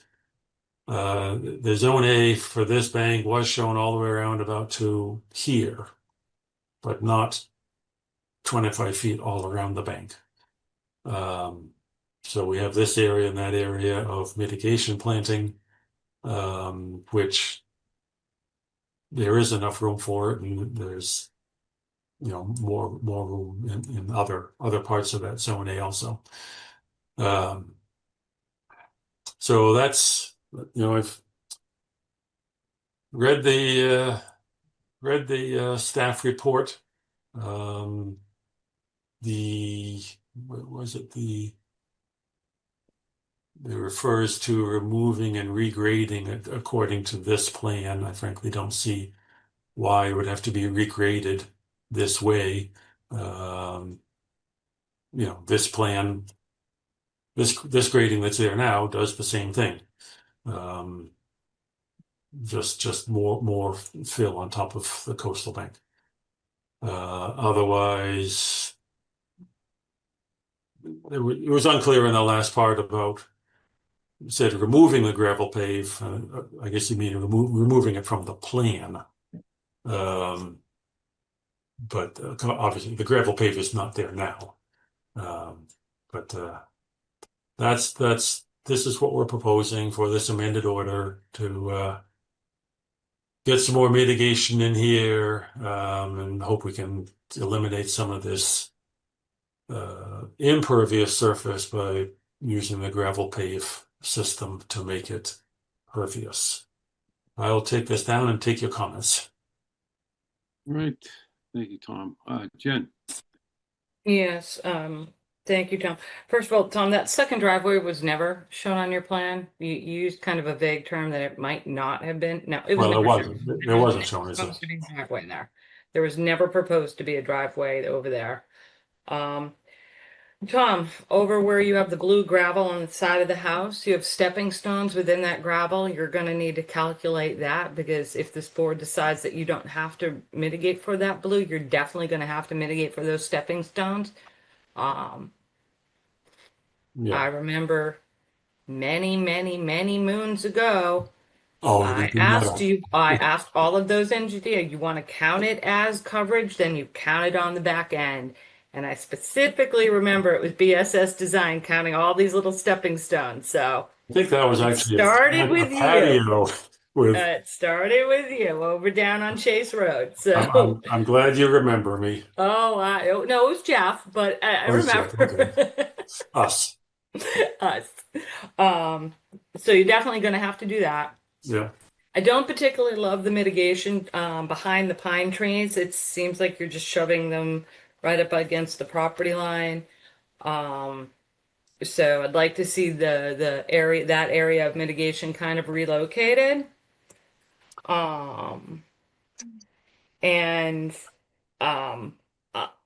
Staff's recommendation and staff's opinion is that the parking court should be reconstructed to its previously approved formation, because it is additional fill on a coastal bank. I'm not even going to get into the discussion of impervious versus pervious. It's on an actual resource area.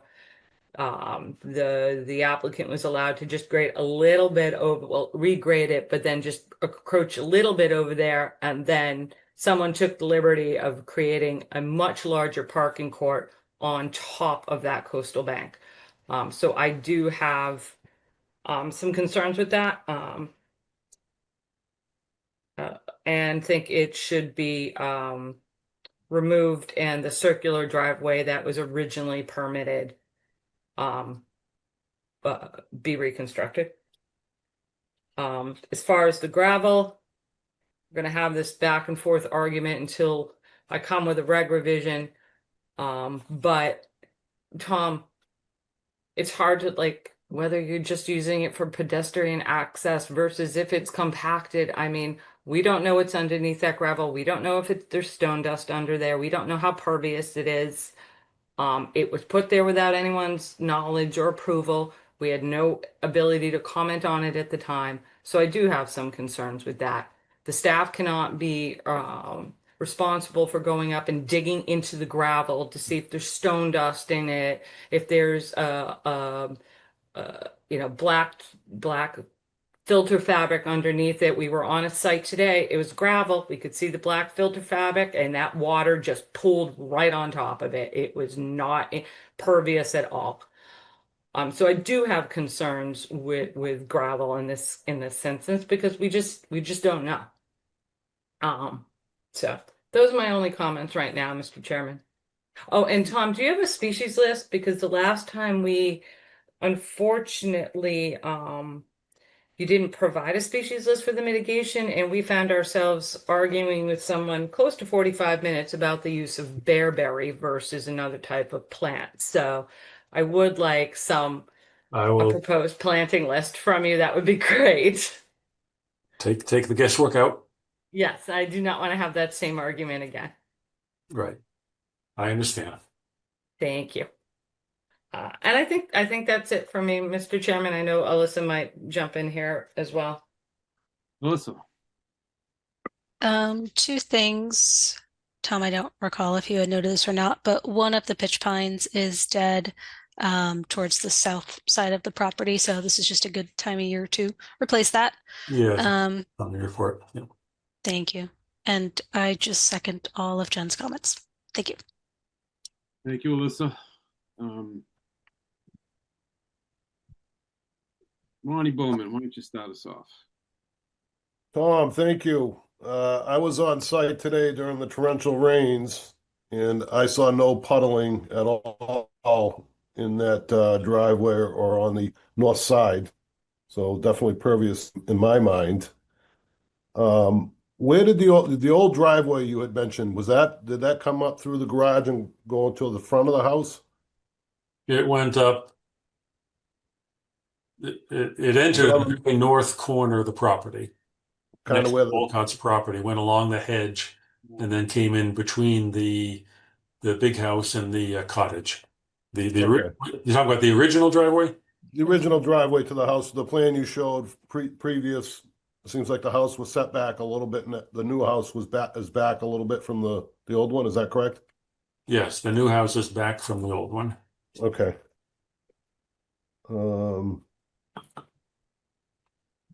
Yeah, I think it's coming down to mitigation as far as I'm concerned. I don't see a need to take up that driveway in my mind, especially where work was already done on top of that bank, even if it was limited. That's just how I feel. Thank you. All right, thanks, Ronnie. Dave.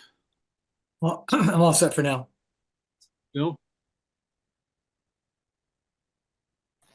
Sorry, no comment, Mr. Chairman. All right, Court. Yeah, I have a minor heartthrob over the gravel along the side. Jen commented that it was this black filter cloth or whatever underneath it, and it's puddling, and that doesn't sound like it's draining very well. And I don't think that was put in with a permit, was it? No, Courtney, I was saying that the site we were on today, we were not on this site today.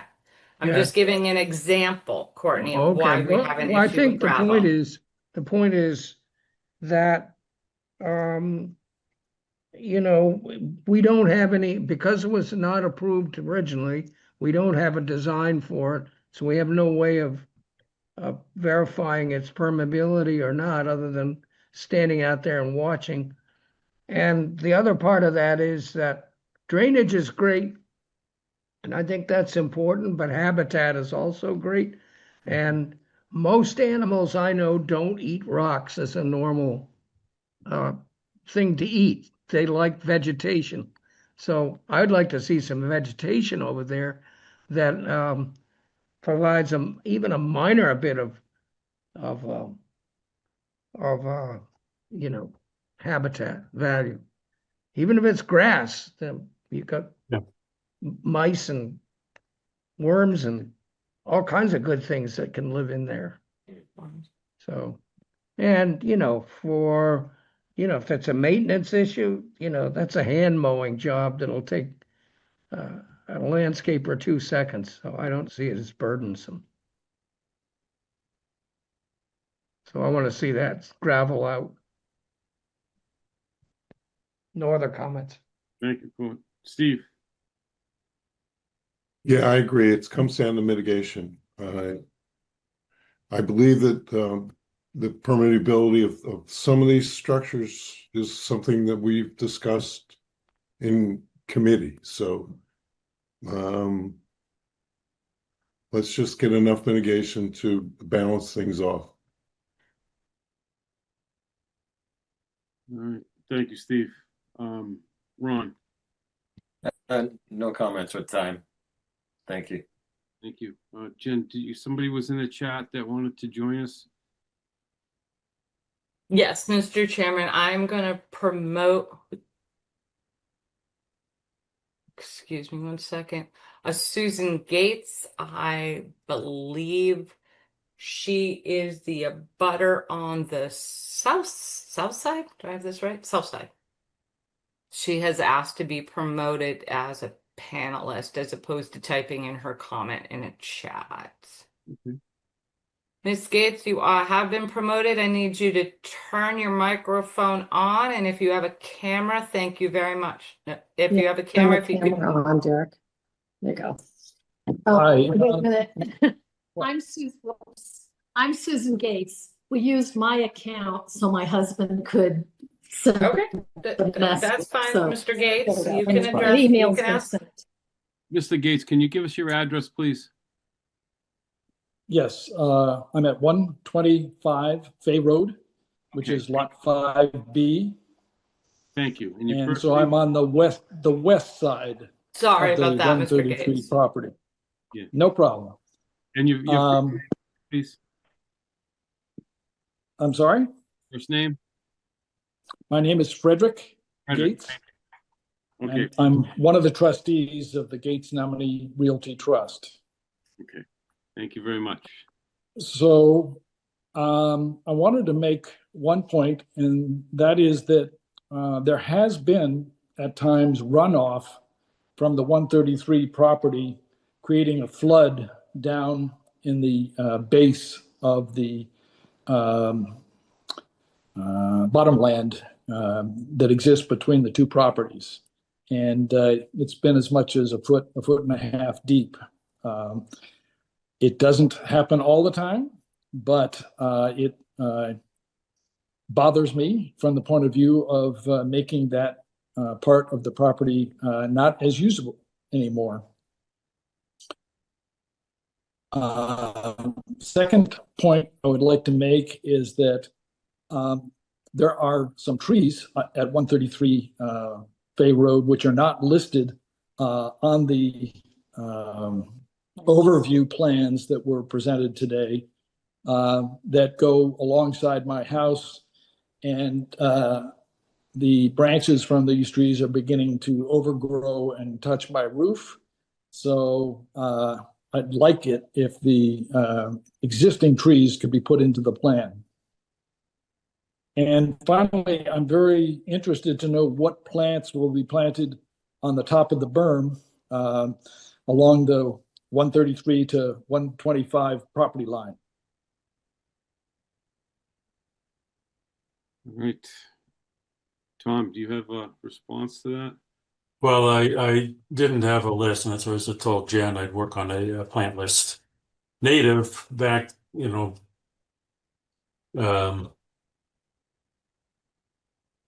I mean, I don't know. I would, my first thought would be some viburnum and beach plum, perhaps, but it's something I'd have to talk with staff about. How about the trees he's mentioning that are along the property line? Were there something planted there, or was that existing, or? They're pre-existing trees. Pre-existing. They were already there. They are already there. They're threatened a little bit by ivy growth and the type of climber that's goes up and strangles trees. So I'm a little concerned about that. Mm-hmm. Okay. But in other words, those trees have not just been planted; they've been there for quite a while. That is correct. Correct, Mr. Chairman. All right. I was a little confused in that. So do you just want to see, do you know that they're on the Culligan property, or you just want to see us to show them so you know which property they're on? I know that they are on the 133 property. I'll probably have to come before the commission at some point saying I want to get them trimmed so that they don't contact my roof at some point. But those trees I noticed were not in the plan presented. Correct. Yeah. Tom, you would normally add those trees, would you? I mean, well, we don't do. I mean, we do trees, in any areas where there's changes going on, but we hadn't gotten around to that side, particularly down the hill. It was just not in danger of being changed, so we didn't locate all those trees. We might have some of them located and they just weren't drawn. I'd have to check. Okay. All right. Was there anything else, Mr. Gates? No, I think I just want to express my interest in understanding how all this works out. Okay. So thank you for what you do. You're welcome, sir. All right. Anything else from the commission? I just have one follow-up question Go for ahead. Mr. Gates, through the chair, and that is, does it flood on your property frequently, and is that as a result of the construction?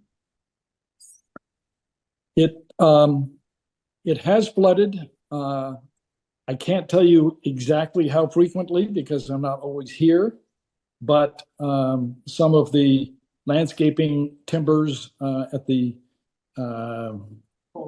that hold up our driveway and it's a part of a retaining wall have gotten soaked often enough that they're beginning to rot out at times.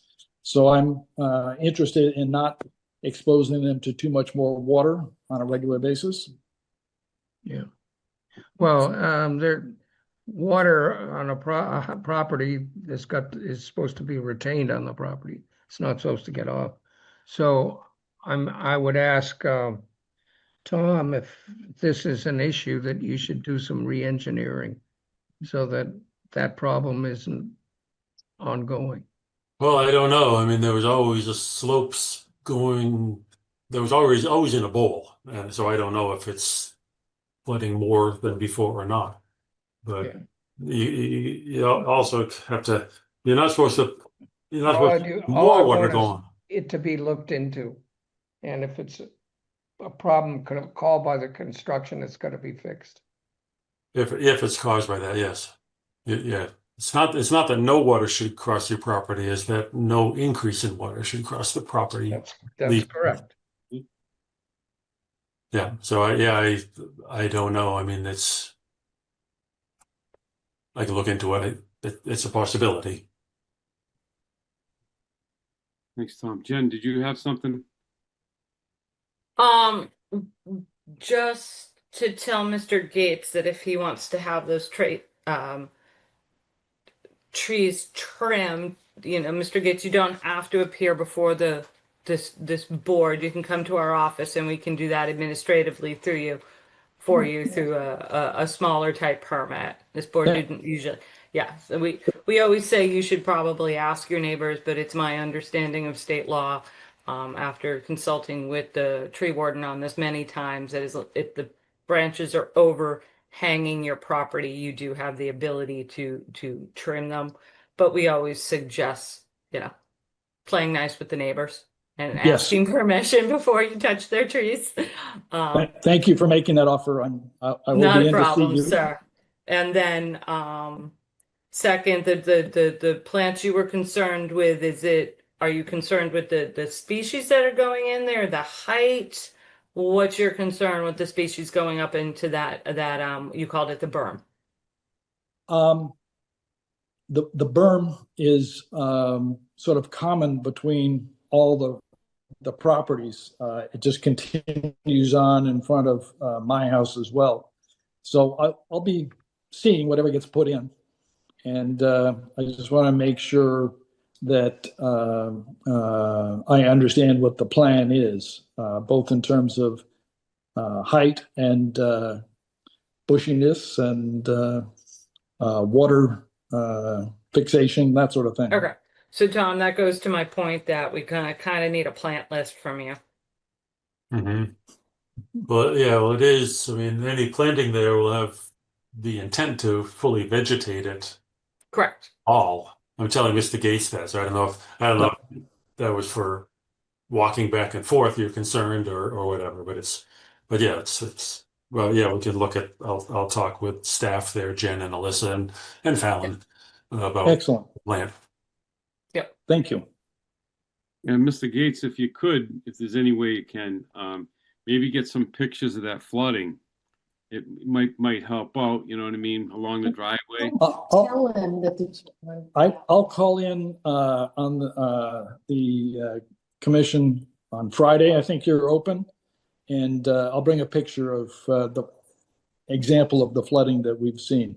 Yeah, that'd be great. Just to kind That of. would be helpful, sir. Yep. All right.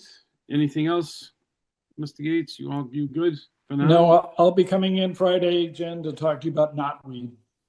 Okay, that's fine. We love to talk about knotweed. Yes. Love it. Thank you. Common subject. Thank you, Mr. Gates. Tom, how much time do you need? Mr. Gates, I'm going to put you back in the attendees list now, okay? Thank you very much. I appreciate you. Not a seeing me. problem, sir. I have to find you in my list here.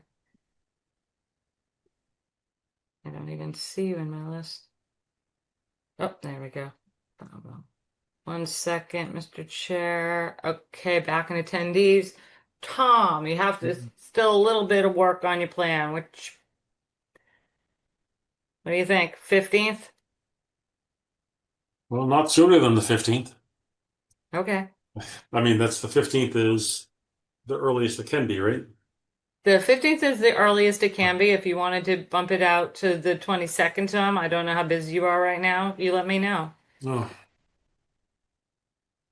Doesn't look like you have to do a ton of work on your plan, but So two weeks to get to it. I'd like to do the 15th. you like the 15th? It's gonna work for you? Okay. You know, the Ides of October. Okay. 15th it Request is, of the Tom. applicant. So long as I can will have time make a to. motion.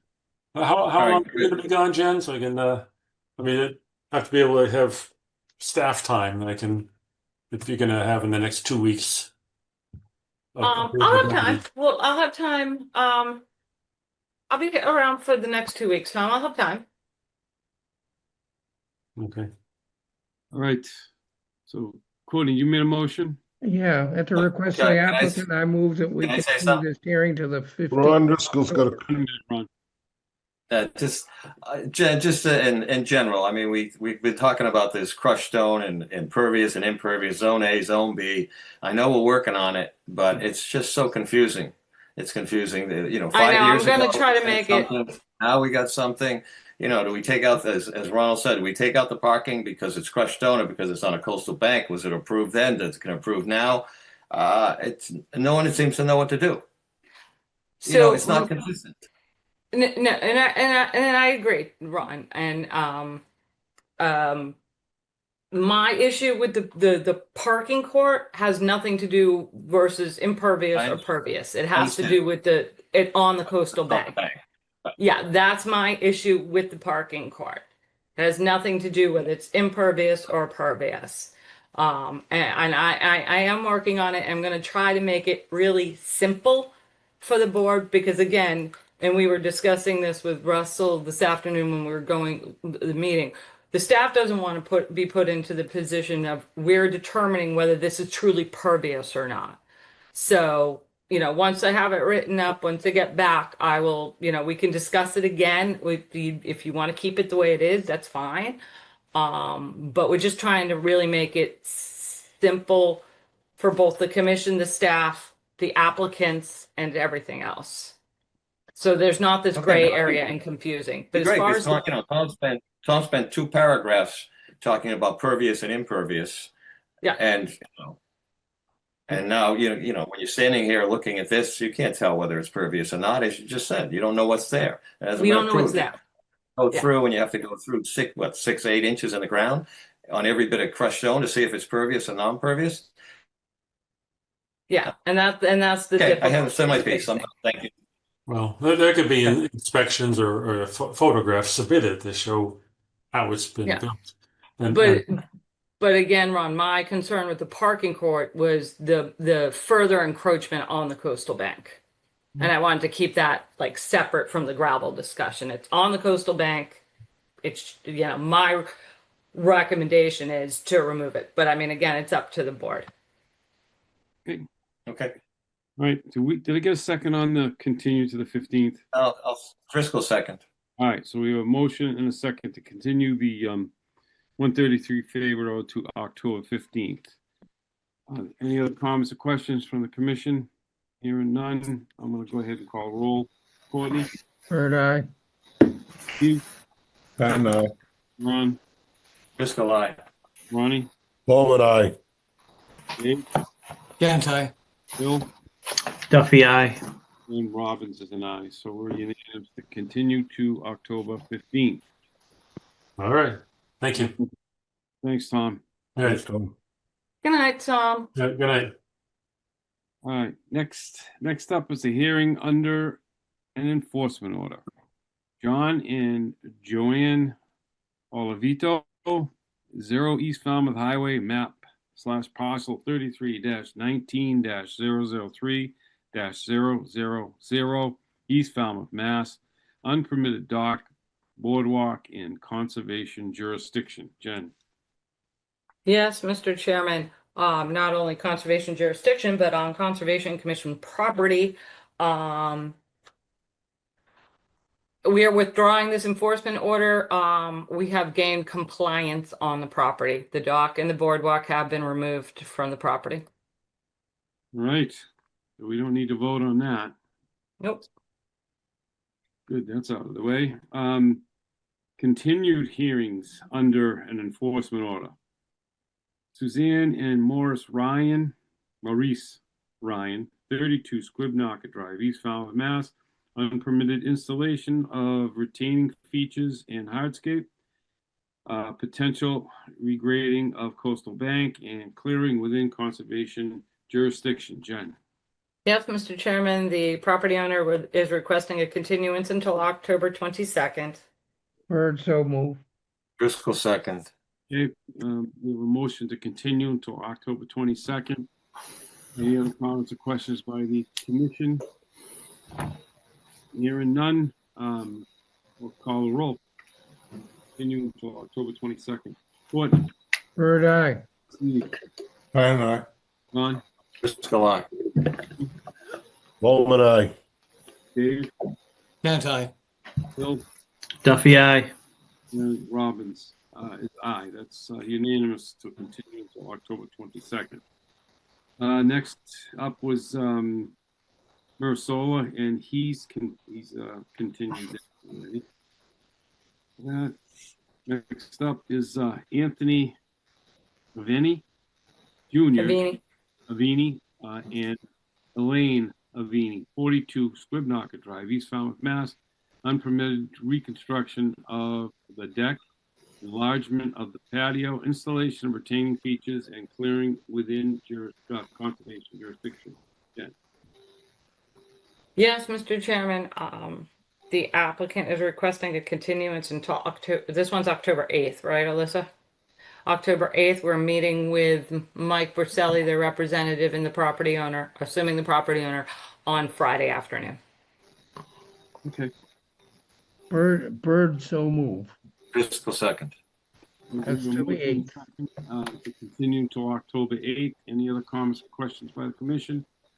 Hearing none, I'll call a roll. Courtney. Bird eye. Steve.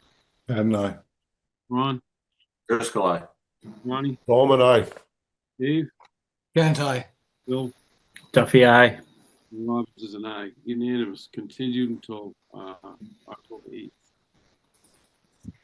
Next up is Stephen Augusta, 33 Oyster Shell Lane, East Falmouth, Mass. Unpermitted removal of mitigation, plantings, and unpermitted installation of hardscape within conservation jurisdiction. Jen. Yes, Mr. Chairman, the applicant is requesting a continuance until November 5th. Yeah, November 5th. We did meet with Mike Borselli and Angela Tanner of Crawford to go over the plan. And there's still a little bit more work to do on the plan. So they've asked for, we need additional time to work through this. Okay. So what was the requested date? November 5th, Courtney. Okay, so I will make that motion to continue it until the 5th. Driscoll second. Any other comments or questions from the commission? All right, hearing none, I'll call the roll. Courtney, Bird eye. Steve, And I. Ron, Driscoll, aye. Bowman, aye. Dave, Can't I? Bill, Duffy, aye. and Robbins is an aye, so we're unanimous, continued until November 5th. Jen, just one thing on that. When you get this gravel thing done, I'll get it done quick. Yeah. I was waiting to do everything at once. Maybe I'll just take 1018s, make our changes, bring it to the board, and we'll get it. Yeah, let's do it. We'll make it an agenda item too, so we can all talk about it and Yeah, that's fine. that pages. Yeah, no, I wouldn't.